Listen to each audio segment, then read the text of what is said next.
Well, we will continue with our walk or advance in this third delivery of interpreting the events before the end. To the point where we have arrived, believe that it has allowed us to have more or less a perspective a little bit more clear regarding to what we pretend to achieve with this quantity of teachings that we are making.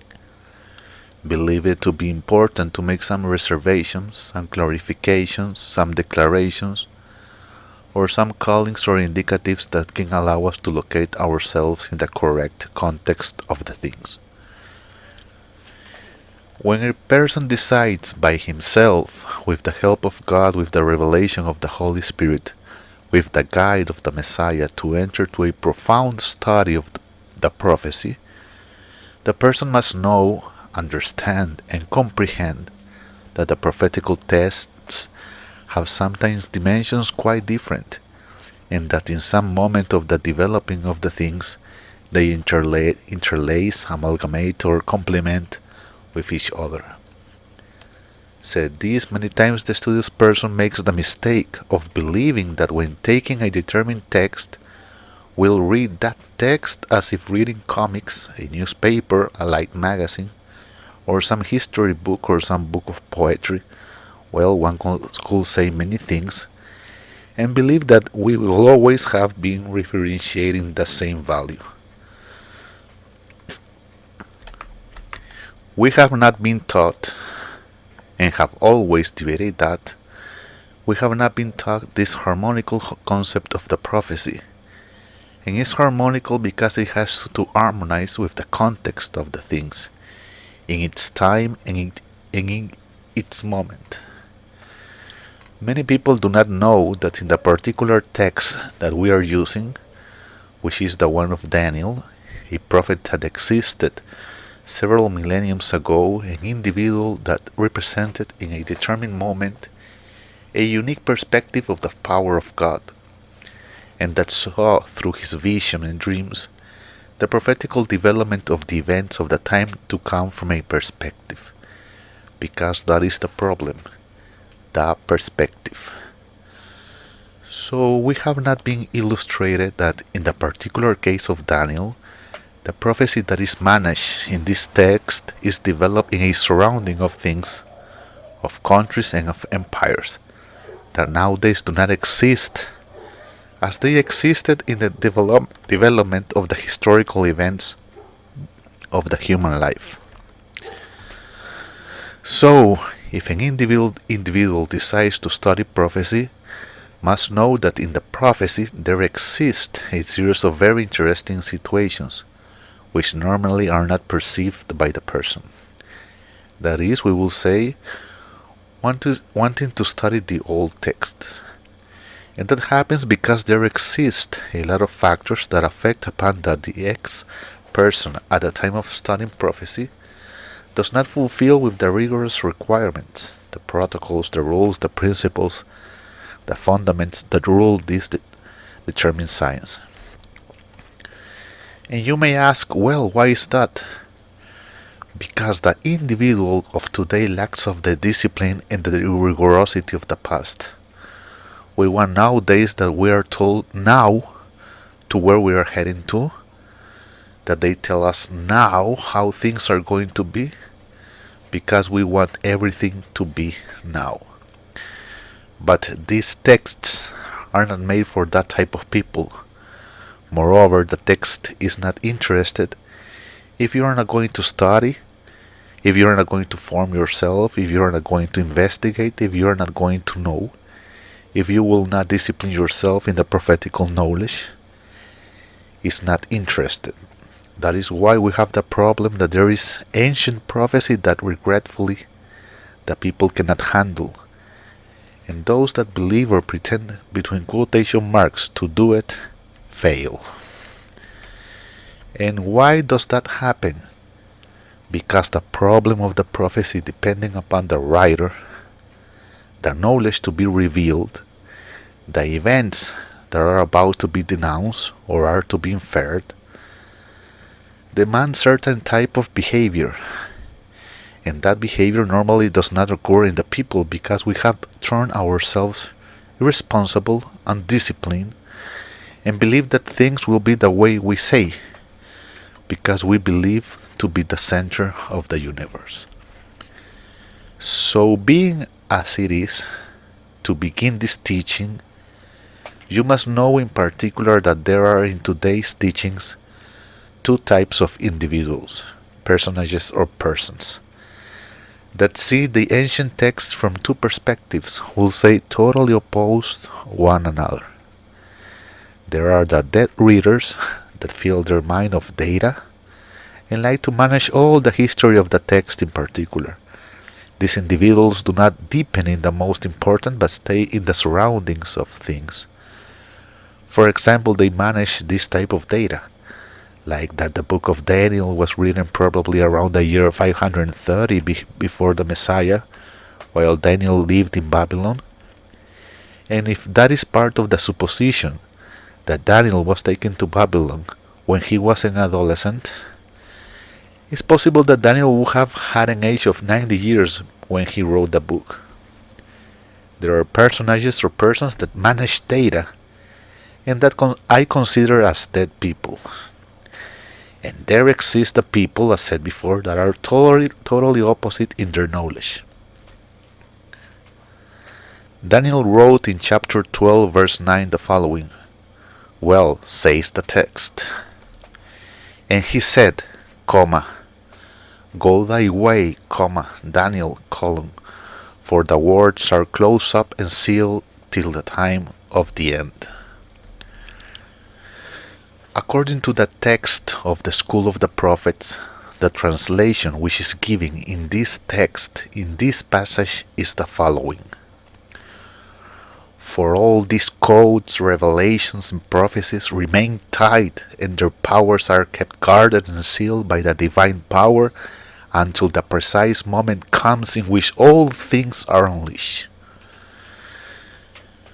As you can see, we're talking about other circumstances, because this text is a translation of prophets in regard to certain writings that give us a unique perspective, and that unique perspective obliges the studious one, the studious person, that has to take into account that if he is going to enter to understand and comprehend events, must have the qualities, the abilities that are required in this type of situations.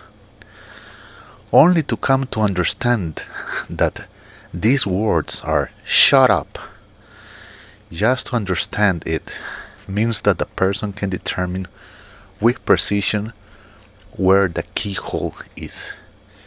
That means, in other words, that the people that cannot see it is because it doesn't correspond to them, this type of knowledge. That is why we express at the beginning that it was necessary to make some considerations which we consider to be fundamental for the normal and natural development of this study, of this third delivery. We have been badly formed, we lack discipline, we do not respect procedures nor protocols, neither are we rigorous, nor we have ample knowledge in regard to a number of sciences that must be handled when trying to understand or interpret things, such as put yourself in a determined age of some past century in regard to the alchemists, which we already see trying to dip into it when we talk about the prophecies of Michel of Nostradamus. The little formation, the little knowledge, the little instruction, the total lack of knowledge of the protocols and the rigorous procedures makes that people start talking absurd things. Here in this passage of Daniel 12:9, the text of reference of the School of Prophets explains unto us incredible things, because the first thing that brings to collation when using that word, these words are "shut up," we cannot obviate that we are referring, or the text is referring, to mystical things. And that is a lot to mention. And if we do not have the reach, do not understand the mystical, and do not manage it, how are we going to be able to interpret two words which are powerful, that are in Daniel 12:9, of "shut up" and "sealed"? if we cannot have a more ample reach of that. That is why we believe that having taken this ancient text, we are obliged to give some explanations, some clarifications, and some affirmations regarding the surrounding of the things that are developed within. These words, shut up and sealed, are mystical expressions that go beyond a simple meaning or a simple assertion or connotation. Put the term you like. So we have two types of individuals: those that dedicate themselves to the data, to the knowledge of the past, and those that try to explore what is hidden in the ancient text. Imagine that in our actuality, in the moment that we are living, we have been able to predict with much security and certainty, not because we have the capacity, but because the text allows it, the one we have been studying, that the Persian lion has begun to breathe. We said it last time. Also, we said that it has to stand up in its four legs. That is another thing that has to be investigated, to be understood, comprehended, to be very clear of the things. So what are we talking about? The mystical things. And those mystical things have to be placed in their context, so that any event that is given henceforth, we can have clarity of what we are looking at, or what a determined situation represents. So we won't be needing to hear the pagan fowls, Pauline, Pedris, John's prophets, and other herbs, because we already know that those are totally lost. We know they do not know the text, and the truth has not been revealed unto them, regardless of how many things they say, or how much they want to call the attention, or that they write books.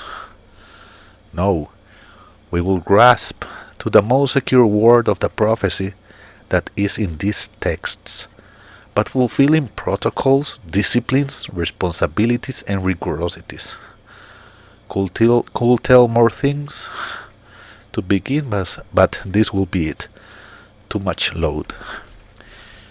So Daniel 12:9 already revealed us a new situation. There are words that are so powerful that have to be, through the mystic one, shut up and sealed.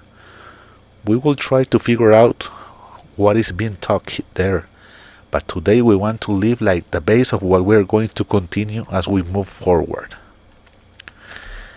Do not forget to visit our webpage, churchofgod.atwebpages.com, and you can find a series of materials that can be useful for your formation. And also you can write us to our email, thelastchurch7 in number, okay? gmail.com. We will continue in a fourth delivery to give one more step in relation to the political, religious, and jurisdictional situation of the countries that this text of Daniel embraces. Because, as said at the beginning, there are texts that in a determined moment complement each other. For example, Daniel rules for certain nations, and the book of Revelation rules for the world. It's something new that we have to learn. Daniel will allow us to see the geopolitics of certain region, and Apocalypse will teach us about the world geopolitics. The one of Daniel will be more specific, Apocalypse will be more general. That is why when the moment comes, we will analyze it, we will study it, we will revise it, we will try to understand it. What interests me in this moment is that it has to be clear that this text that we want to study, we will not do it from the pagan religious Pauline point of view that has contaminated the faith and has contaminated the knowledge with so much madness in which they are onto. We are not interested in what they say. Moreover, read a lot of time ago, 20, 30 years, Read books from a lot of barbarous Paulins that have remained obsolete because they try to interpret the scriptures, texts such as Daniel, for example, texts that are old, that are ancient, and that have a determined protocol, procedure, discipline, and rigorosity that we must have clear and that we must submit ourselves if we want to understand and advance. It is through these principles that today you already know that the Persia that is actually nowadays is a Persia that is appearing because it comes to connect with other nations and comes to play a prophetic role that cannot be avoided because it is as it is. It is prophetic. That there will be nations that will oppose it, that will resist it, yes, that has to be analyzed, but what I have for sure is that I have a Persian lion that has just woke up and that is beginning to breathe and to breathe. Now then, according to the prophetic map, have to investigate when it will start to stand in its 4 feet, if it will stand right away, or will it be standing 1 foot at a time, one by one, one by one? And what will it mean that it stands up, that stands to its feet? In the same way, there are other nations that are hidden, that still do not come to the public light or to the prophetical light, and that we have to prepare ourselves because they will appear, whether we like it or not, we agree or not agree, believe or not believe, things will happen, period. I would have liked to delve a little bit more, but believe that till here, the ones who are listening to us will have a moment of reflection, a moment of search, of understanding, of teaching in relation to what we have talked. And we already learned that the text has a mystical power that must be kept and must be respected but there are more things forward in the text. Those we will keep study them in the next deliveries that we do regarding this subject, which we consider to be a very complicated theme. Complex because we could be altering things that are like dangerous, because one doesn't have to play with the prophecy, must be very careful. That is why we had the intention and put as a title, Interpreting the Events Before the End. Because the idea is that we can look how every empire, every nation, every country goes into occupying its place in what is about to happen, in the events that will come to be before the end. Repeat, hope that this new delivery has served you, has made you comprehend with more clarity that many times we dedicate ourselves to the data and not to the richness of the knowledge that is guarded, hoping that the ones that are meant to come can obtain it. We also learn that there are people that are dead and are only learning, repeat once again, data, and that this data in some measure does not interfere with the development of the prophecy. Consider then that in the next delivery we will make another advance, and we hope that we can count with your development and that you can dedicate, if you're interested, that you can dedicate profoundly to this extraordinary and delicate knowledge. Thank you very much.